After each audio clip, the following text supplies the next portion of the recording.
Hello दोस्तों, good evening. कैसे हो? अभी हमने क्या देखा थोड़ी देर पहले, नंबर सिस्टम में हमने प्राइम नंबर्स देख लिए थे और रिपीटेशन देख लिया था कि भाई पॉइंट के बाद अगर नंबर रिपीट हो रहे हैं तो उनको कैसे फ्रैक्शन में करना है या फिर कैसे उसको अनुपात में बदलना है। तो देखिए उसी पे मैं आगे सवाल कंटिन्यू कर रहा हूँ। दो नंबर दिया, ये दोनों सवाल आए हुए हैं, एक सवाल ये और एक सवाल ये। आपका टाइम बचाने के लिए मैंने पहले इसको लिख के रखा है, ठीक है। तो ये दोनों सीजीएल मेंस के सवाल हैं, पिछले साल आए हुए हैं। पहले सवाल में m की वैल्यू इतनी दी हुई है, n की वैल्यू इतनी दी हुई है और आपसे 1/m+n पूछा है। तो मैं आपसे बोलना चाहता हूँ कि अगर आप इस सवाल को सॉल्व करना चाहते हैं तो कल अगर आपको याद हो, आप कल क्या पिछली क्लास में आपको याद हो, मैंने बताया कि कोई भी नंबर रिपीट हो रही है तो उसको आप कैसे फ्रैक्शन में लिख सकते हैं। आपको कुछ नहीं करना रहता है, आपको बस ये देखना रहता है पॉइंट के बाद कितने ऐसे नंबर हैं जो रिपीट हो रहे हैं। तो जब मैं सबसे पहले m को लेता हूं तो m इक्वल टू देखिए 369 मतलब यहाँ पर जो सीरीज चल रही है 369 की चल रही है। तो क्या मैं आपको बोल सकता हूँ कि तीन नंबर रिपीट हो रहे हैं, तो क्या ये 369/999 हो जाएगा। देखिए ये भी 9 से कटेगा, 9 से कितने में 1 1 1 और यहाँ पर कितना हो जाएगा दोस्त, 9 4 36 41 हो जाएगा। तो ये कितना होगा 41/111। वहीं पर n की वैल्यू मैं बोलूं तो n की वैल्यू सेम लिख सकता हूं, यहाँ पर भी तीन नंबर रिपीट हो रहे हैं तो 531/999।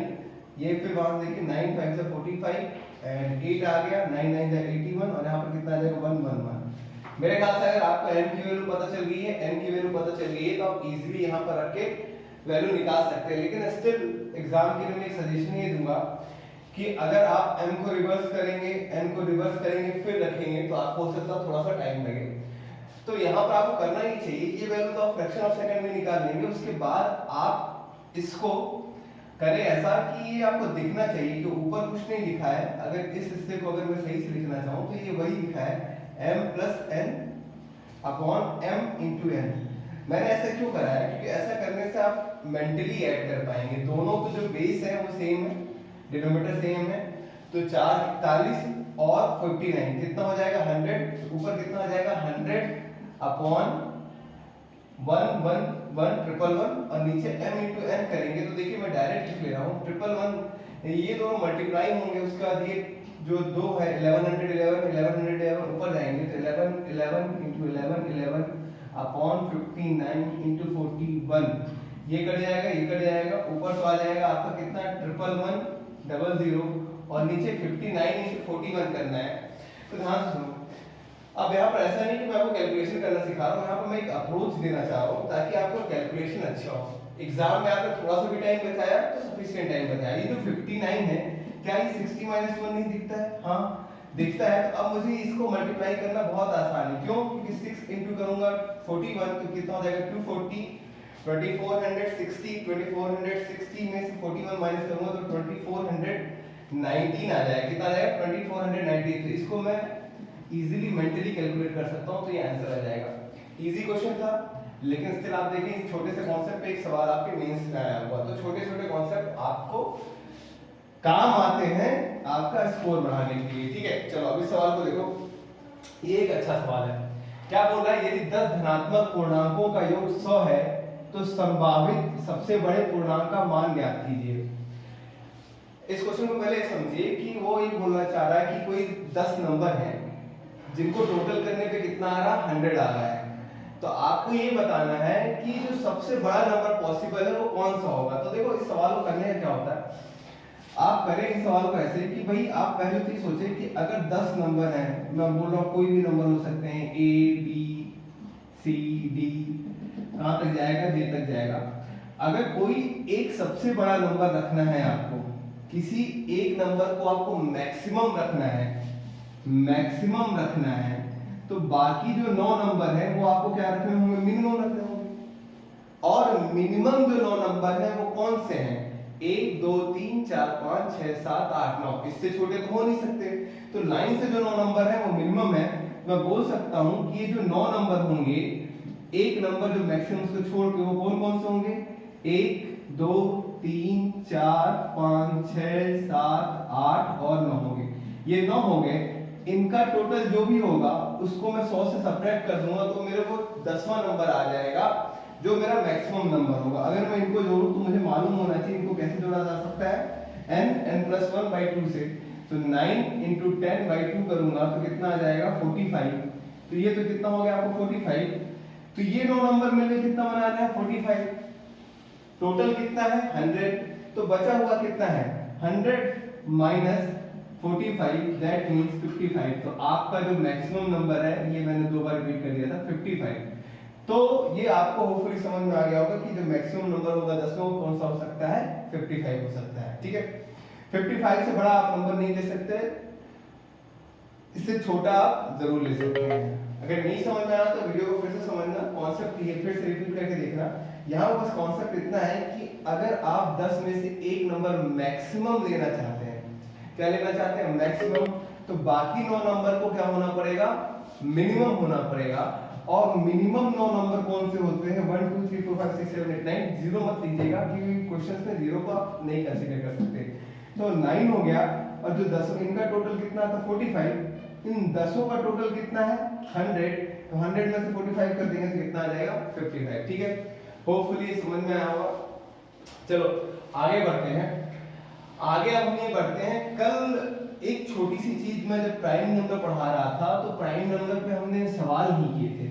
तो आज प्राइम नंबर पे सवाल करते हैं और कुछ चीजें आपको याद करनी चाहिए जो प्राइम नंबर के लिए इंपॉर्टेंट है। जैसे पहला पॉइंट 1 से लेकर 50 तक, ये याद करना है ना, इसको याद करके ही रखना। और अगर आप निकालते बैठेंगे तो बहुत टाइम लग जाएगा। एग्जाम में डायरेक्ट सवाल आता है डायरेक्ट करिएगा। 1 से लेकर 50 तक को जो प्राइम नंबर होते हैं, मैं प्राइम नंबर की बात कर रहा हूं, अभाज्य संख्याओं की बात कर रहा हूं। कितने होते हैं 15। 50 से लेकर 100 तक कितने होते हैं 10। और 100 से लेकर 200 तक कितने होते हैं 21। ये जनरल चीजें हैं, इनको आप याद रखिएगा। अगर आप ये याद रखेंगे तो जल्दी से टिक कर पाएंगे। ठीक है, होपफुली आप समझ गए होंगे। अब आगे बढ़ते हैं। प्राइम नंबर, अभी यहीं पर हम देख रहे हैं प्राइम नंबर को ही देखेंगे। प्राइम नंबर एक इंपॉर्टेंट है। यहाँ पर जैसे क्वेश्चन लिख रहा हूं मैं आपके लिए, जरा देखो कुछ नंबर आता है। जैसे इसमें बोलता है आपको बताना है 391, 161 और 241 इनमें से कौन सी संख्या प्राइम है या फिर अभाज्य संख्या है।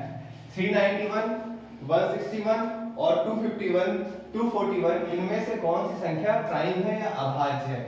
इस सवाल को करने के लिए आपको सबसे पहले तो ये मालूम होना चाहिए कैसे किसी भी ये बात पता की जा सकती है कि अभाज्य संख्या कौन सी है।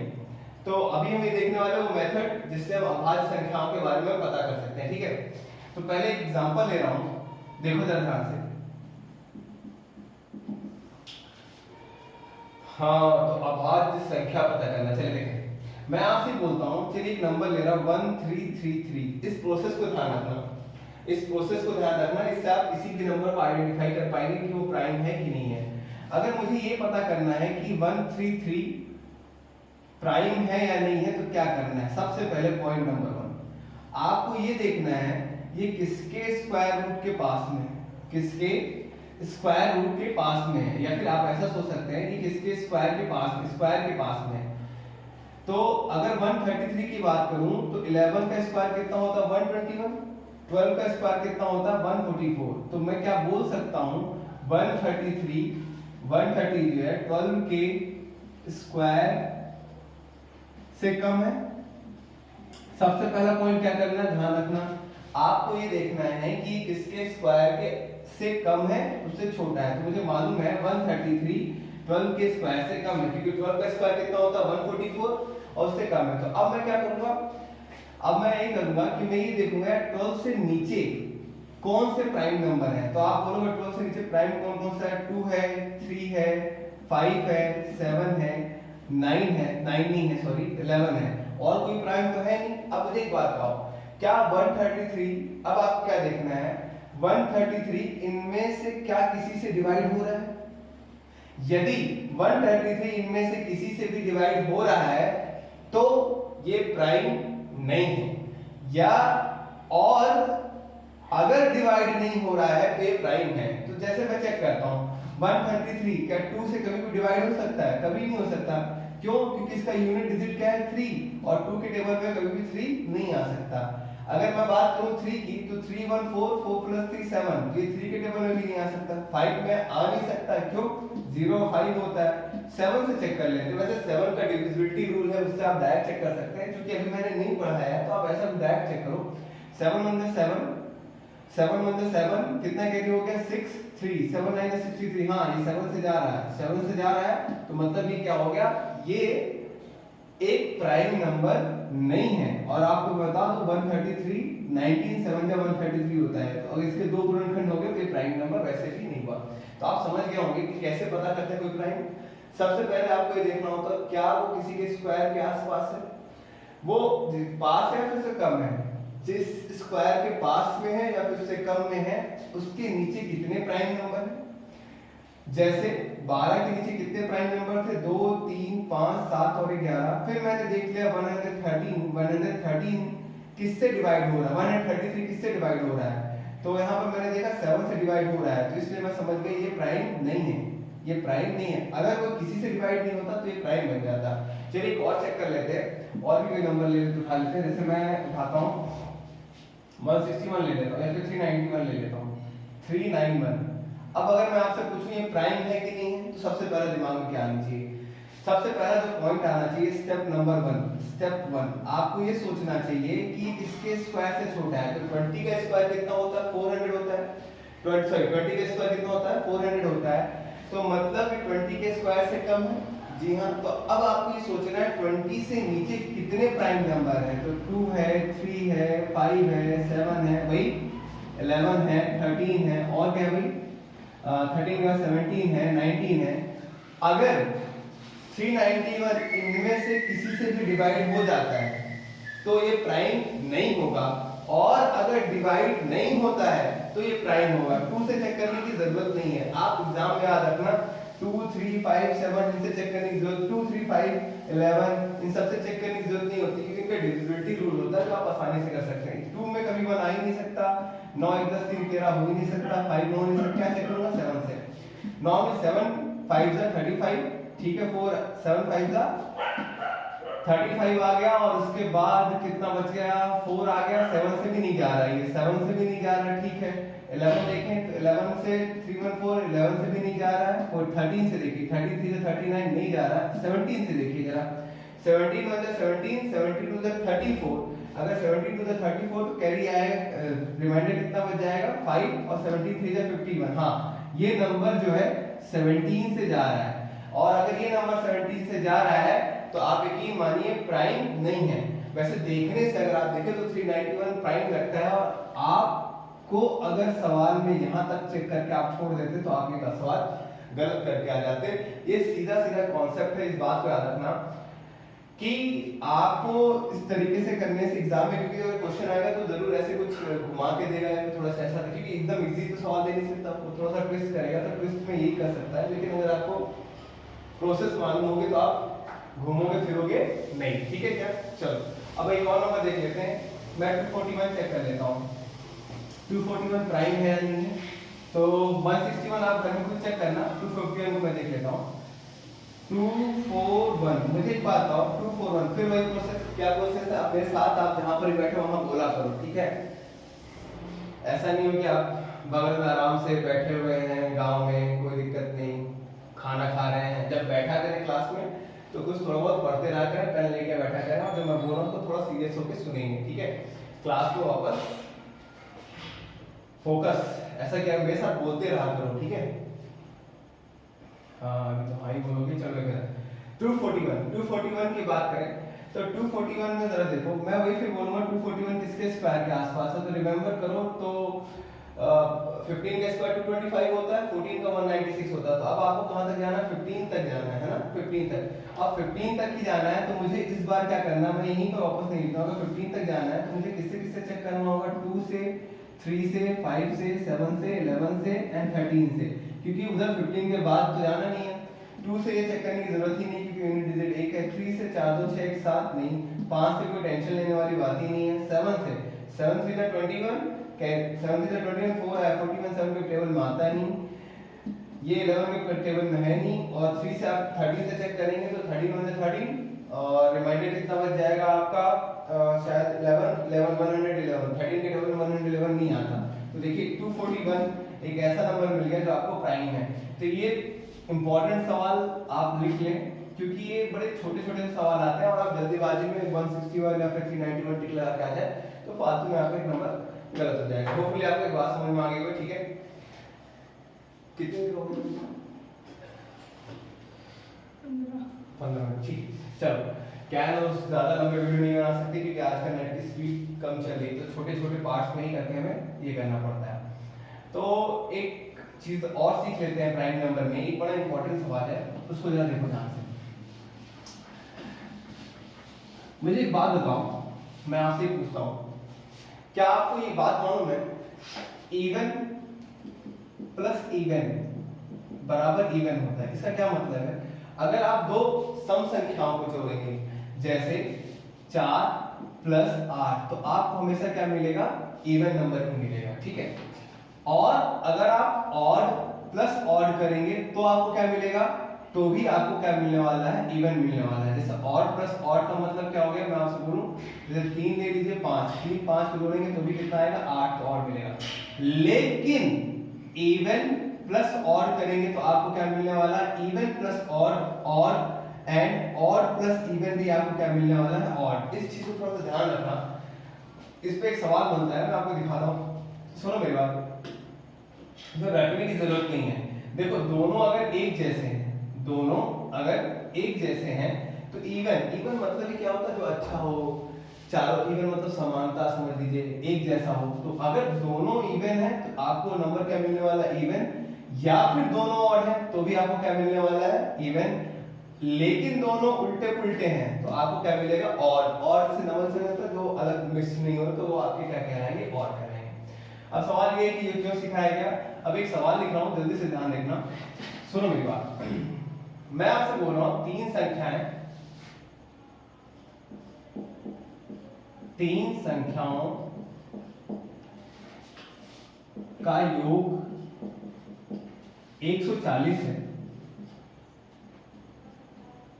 तथा 3 अभाज्य संख्या 3 अभाज्य लिख लीजिएगा, अभाज्य संख्याओं का योग 140 है तथा a minus b equal to क्या दिया हुआ है, 4। तो